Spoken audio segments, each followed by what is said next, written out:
Assalamualaikum. Waalaikumsalam.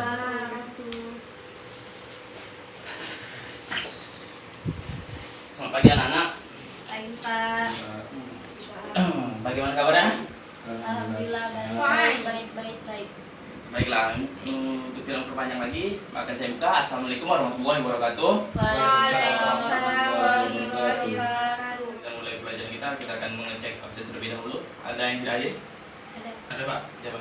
si Novita Sarinanda. Mana dia? Izin. Oke. Baik, kita mulai dari Pak Andi Damani, Ada Pak.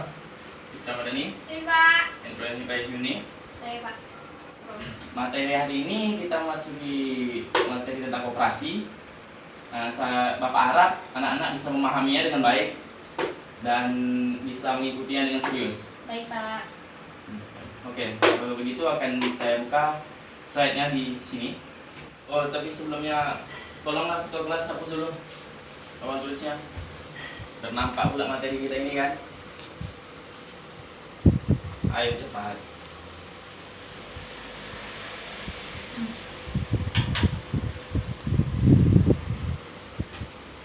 Baiklah, inilah materi kita tadi, koperasi. Tapi sebelum itu ada baiknya kita harus berdoa dulu biar materi tentang koperasi ini bisa nyangkut di kepala kita. Ayo pada ketua kelas, pimpin doanya. Baik, untuk memulai pembelajaran kita ini tentang koperasi, langkah baiknya kita berdoa dimulai.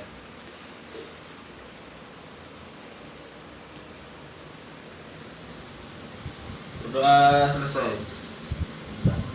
Terima kasih pada ketua kelas. Baik, kita akan memasuki materinya, yaitu koperasi. Sejarah koperasi ini, seperti yang kita tahu, koperasi ini berkembang pertama kali di Inggris. Ini adalah koperasi modern, yaitu di kota Rochdale pada tahun 1844. Nah, kemudian koperasi ini timbul pada masa perkembangan kapitalisme sebagai akibat revolusi industri.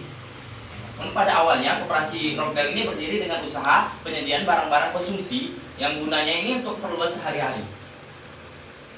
Untuk apa? Sehari-hari Pak. Sehari-hari. Nah, mantap. Seiring dengan terjadinya pemumpukan modal koperasi mulai merintis untuk memproduksi sendiri barang yang akan dijual. Sampai situ sudah paham semuanya? Paham Pak. Oke, kemudian kita akan memasuki definisi koperasi. Sebelumnya, apa ada yang tahu definisi koperasi sebelumnya?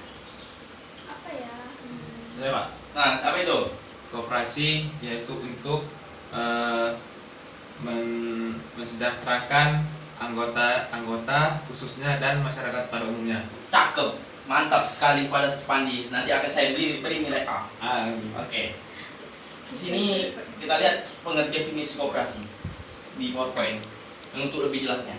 Di sini koperasi ini adalah usaha bersama, betul yang seperti dikatakan Supandi tadi, guna memperbaiki nasib penghidupan ekonomi berdasarkan tolong menolong. Semangat tolong menolong tersebut didorong oleh keinginan memberi jasa kepada kawan-kawan berdasarkan seseorang buat semua dan semua buat seseorang.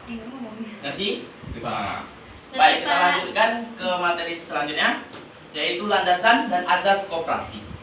Di sini landasan koperasi itu ada landasan ideal, yaitu Pancasila. Ada landasan struktural, yaitu UUD 1945 atau Undang-Undang Dasar 1945. Ya.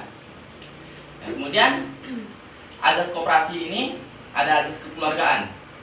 Nah, di sini tugas dari anak-anak sendiri akan saya berikan tugas nanti di rumah menjelaskan secara rinci tentang landasan koperasi dan azas-azas koperasi tersebut. Jadi ini menjadi PR bagi anak-anak semua ya. Mengerti? Ngerti Pak. Baik, kita lanjutkan ke tujuan koperasi. Tujuan koperasi ini memajukan kesejahteraan anggotanya. Nah, dan yang kedua ini memajukan kesejahteraan masyarakat. Kemudian ikut serta membangun tatanan perekonomian nasional. Membangun apa? Perekonomian nasional. Mantap Supandi. Kamu dapat A lagi. Oke, kita masuk ke ciri-ciri koperasi. Ciri-ciri koperasi ini dilihat dari segi pelakunya. Nah, koperasi ini adalah organisasi ekonomi yang anggotanya orang-orang yang pada umumnya memiliki kemampuan ekonomi. Nah, kemampuan ekonomi yang terbatas, ya kan? Yang secara sukarela menyatukan dirinya dalam koperasi. Yang kedua, dilihat dari tujuan usahanya. Yang ketiga, dilihat dari segi hubungan dengan negara. Kemudian kita masuki ke prinsip koperasi di Indonesia. Ini adalah prinsip koperasi di Indonesia. Menurut Undang-Undang Nomor 25 Tahun 1992. Bisa Supandi bacakan? Semua, Pak. Iya. Prinsip Koperasi Indonesia menurut Undang-Undang Nomor 25 Tahun 1992. Yang pertama, keanggotaan bersifat sukarela dan terbuka. Pengelolaan dilakukan secara demokratis. Pembagian sisa hasil usaha dilakukan secara adil sebanding dengan besarnya jasa usaha masing-masing anggota. Pemberian balas jasa yang terbatas pada modal, dan terakhir yaitu kemandirian. Bagus, terima kasih Supandi. Jadi prinsipnya itu bersifat sukarela dan terbuka. Yang pertama, yang kedua itu pengelolaannya itu dilakukan secara demokratis. Yang ketiga ini pembagian sisa hasil usaha ini dilakukan secara adil, ya kan? Yang keempat itu pemberian balas jasanya ini terbatas pada modal. Kemudian dia berprinsip kemandirian. Kita masuki poin selanjutnya yaitu fungsi dan peranan koperasi. Ini bisa Anda lihat sendiri bagiannya. Ya, Pak. Ya. Di sini koperasi ini berperan serta aktif dalam upaya mempertinggi kualitas kehidupan manusia dan masyarakat. Nah, yang kedua itu memperkokoh perekonomian rakyat sebagai dasar kekuatan dan ketahanan perekonomian nasional. Yang ketiga, berusaha untuk mewujudkan dan mengembangkan perekonomian nasional yang merupakan usaha bersama atas asas kekeluargaan dan demokrasi ekonomi. Kemudian kita masuki ke jenis-jenis dan bentuk koperasi. Jenis dan bentuk koperasi ini, yang pertama itu jenis-jenisnya itu ada koperasi konsumsi. Bisa Anda lihat di buku paket Anda masing-masing, pengertiannya seperti apa.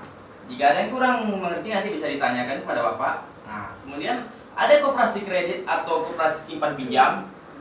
Nah, koperasi yang dalam ini koperasi ini bergerak dalam lapangan usaha, pembentukan modal melalui tabungan para anggota secara teratur dan terus-menerus untuk kemudian dipinjamkan kepada para anggota dengan cara mudah, murah, cepat dan tepat untuk tujuan produktif dan kesejahteraan. Oke. Kemudian koperasi produksi.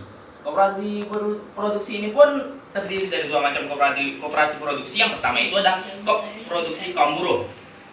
Yang kedua ada kop produksi kaum produsen. Nah, kemudian yang kita masuki keempat, koperasi jasa. Koperasi jasa ini koperasi yang berusaha di bidang penyediaan jasa, tentunya ya. Nah, bagi para anggota atau masyarakat umum. Nah, yang kelima, kop serba usaha atau kop unit desa. Nah, ini mempunyai beberapa fungsi, yaitu yang pertama perkreditan. Nah, yang kedua itu penyediaan dan penyaluran sarana produksi. Yang ketiga ada pengelolaan serta pemasaran hasil pertanian.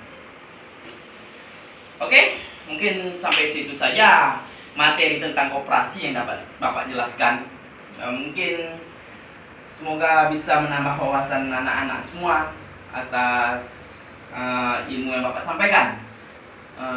Baik, Bapak tutup dengan lafaz hamdalah, alhamdulillah, alamin. Kepada ketua kelas, tolong mimpin doa terlebih dahulu. Baik, terima kasih kepada Pak Quadri untuk pertemuannya hari ini.